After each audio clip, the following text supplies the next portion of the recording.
This is the first of the stories. It's from my latest novel, A Star in the Mists.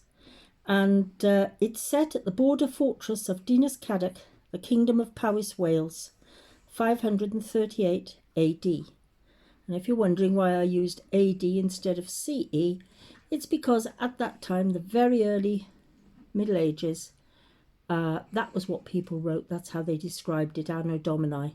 So for the purposes of this book, that's what I did too. Okay. Something was wrong. Seren sensed it hanging in the air, like a stray melody, drifting up on the wind from the valley below. The land around her was beautiful, bathed in the deep bronze of winter, the bracken dying back to cling to the mountainside, ready for the harsh storms ahead. For 3 years now she had thought of this place as her refuge, her sanctuary. Of late, however, that had changed, and she wondered whether she had exchanged one prison for another, albeit a more beautiful one. The difference was that her early captivity had been tangible, whereas this had crept up on her unawares. The feeling that something was wrong would not leave her.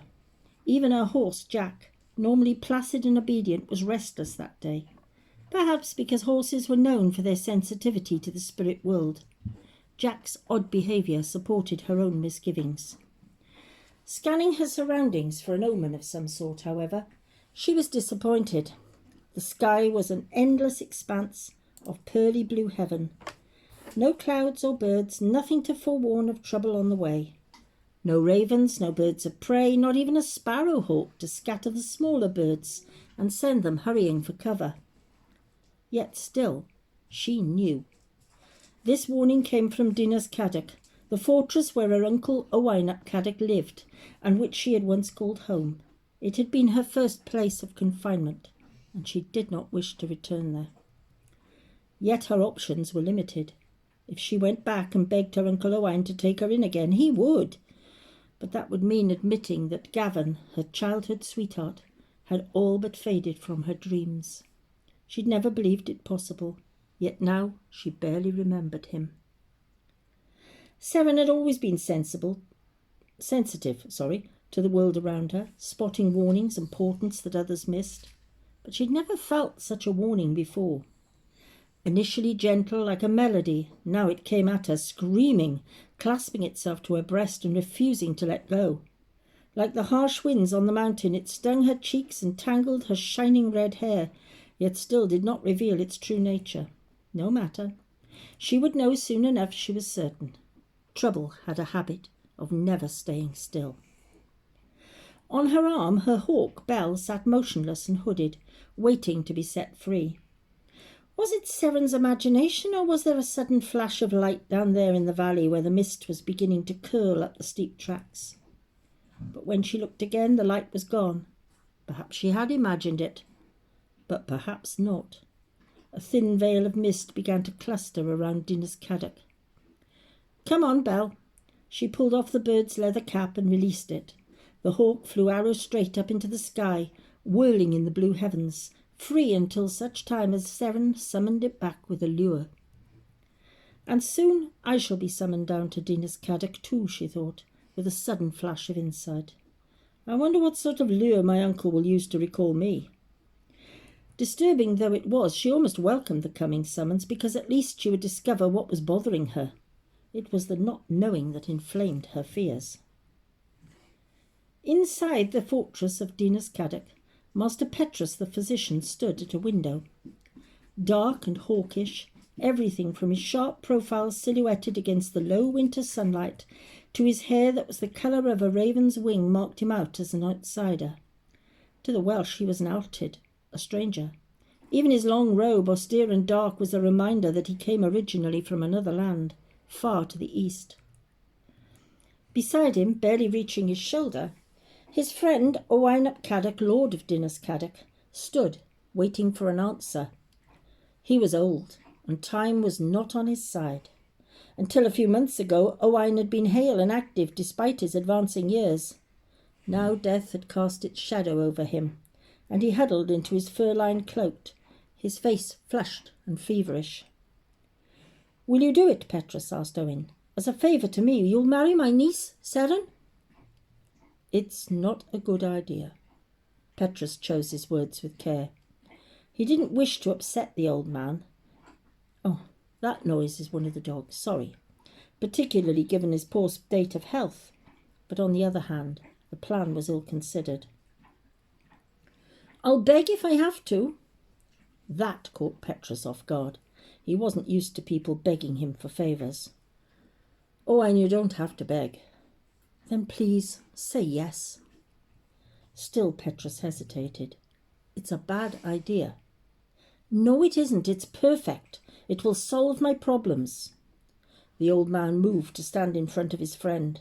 I'm not mad, Petrus. I may be dying, but so far I still have my wits. I need help, and you're the only one I can trust. Seeing the old man standing there transported Petrus back to a much earlier time, when his own father had demanded an equally impossible promise. If you wish it. Yes, of course. The words came out almost before Petrus had given thought to what he was promising. He never made hasty decisions, so today's choice baffled him. It certainly brought him no joy, only a crushing sense of shame and fear. So why had he done it? It was habit, he realized.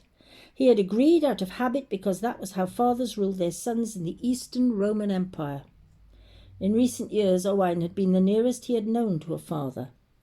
Even so, he found himself mentally replaying that horrific moment when he confessed to his father that his marriage, arranged in childhood, lay in tatters.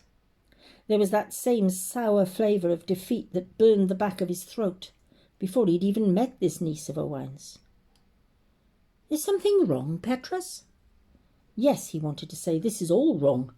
It's clear you love your niece, and she doesn't deserve to enter my dark and hopeless world.